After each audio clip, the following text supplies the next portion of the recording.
Hello everyone, welcome back to my channel. Today we're going to talk about some pictures I did on my last photo shoot and wanted to give you some tips to make sure you have a good exposure and overall that your photography improves, and I hope I can help you with this video. If this video helps, you're more than welcome to subscribe to my YouTube channel. You're also more than welcome to follow me on Instagram, and I would say let's begin. So for this first photo, I shot with Laura and we went to my favorite location, which is actually a car park in my hometown. It's quiet, you can play music as loud as you want, and it's overall just an amazing place. And for this first photo, we did actually some test shoots before, and then we started like trying out different things with the lighting. And usually on most photo shoots, the sun really gets in your way because it creates like harsh shadows. But for this photo, actually, we were really lucky, and we tried to use the sun as an advantage here and make the sun light on her face. It actually turned out pretty good, and I used an aperture of 1.4, and what I recommend for every photographer is to get like a fast prime lens because your images are in general more sharper, and it's also cool to shoot with a high aperture because you can get more light into your lens and you can experiment with your shutter speed, with your ISO. What I did for this photo is I used an ISO of 100, and I'm glad I did this because when you on a photo shoot and you shoot with a too high ISO, your picture might become grainy. For example, I shoot with Sony and I love Sony, they are so good, and usually with my camera I can go up to 1000 of an ISO, and after that my picture becomes too grainy. So what I recommend is to use a lower ISO, maybe around 100, 200 when you have like harsh light. 400 is great. Everything after that you should make sure the picture doesn't become grainy. And yeah, this was my first picture I want to show you, and the next picture is we found a trolley. So basically on this car park there was a trolley and it still had like a euro coin in it, and that was pretty funny. I don't know why there was still money in the trolley, but for some reason we found this trolley really interesting and it had like awesome lines and the structure was pretty cool, and I suggested that Laura sits in the trolley. So yeah, she did, and this photo turned out to be very good. And I didn't use an aperture of 1.4, but for this picture we used 1.7, and I also raised my shutter speed because it was so bright. I had to get it the exposure to like 0.0. What I also recommend to you when you do photos is that you make sure the hands are visible, because when the hands are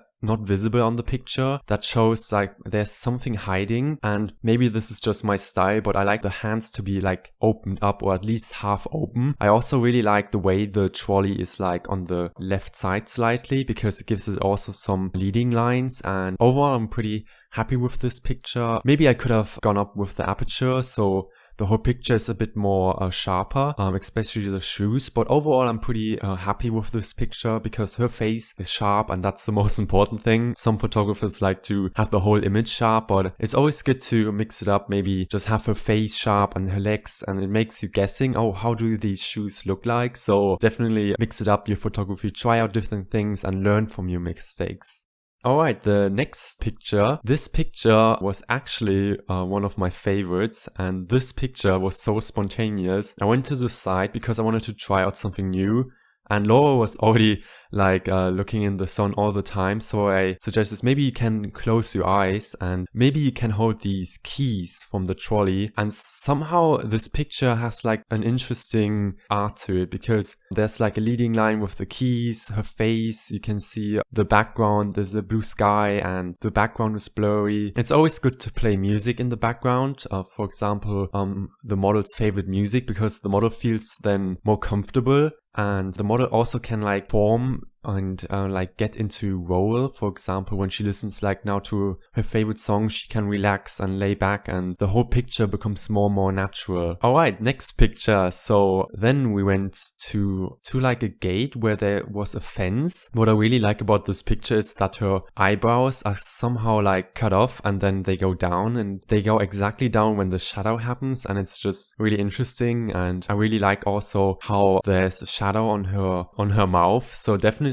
try different things, especially when it's shady. You can use the shade as your advantage and your model sit behind a fence, or maybe let some some part of model's face be in the sunlight and some on the shadow side. Maybe I could have gone a bit further away, but overall I really like how I try to use the highlights and shadows correctly. Usually what I do on photos, I sometimes mess up, that I do the highlights too high, that I try to have such a high aperture even in so sunny conditions. But it's important also to lower your aperture and go like 1.8, 2.0. Don't be afraid to go down with your aperture even though you love the 1.4. What is really interesting about this picture is we were really lucky with the sun reflecting on her eyes and gives it more a villain look, but somehow also like we still had some green trees in the background. I recommend that you always check on your camera when you use a mirrorless camera if your image is right exposed, because when you post edit your pictures and for example you're back home, you see on your screen, because the screen is usually a bit darker, then you're back home and the image is then overexposed because you use different settings. So it's always good to go down with your highlights than to go too high, so the highlights are too exaggerated, because it's really difficult to really adjust the highlights and the whites because you lost a lot of information, than to shoot with 1.4 and the whole image is like blurred out and totally white. And last but not least, this is our last picture. This picture was done without any Photoshop.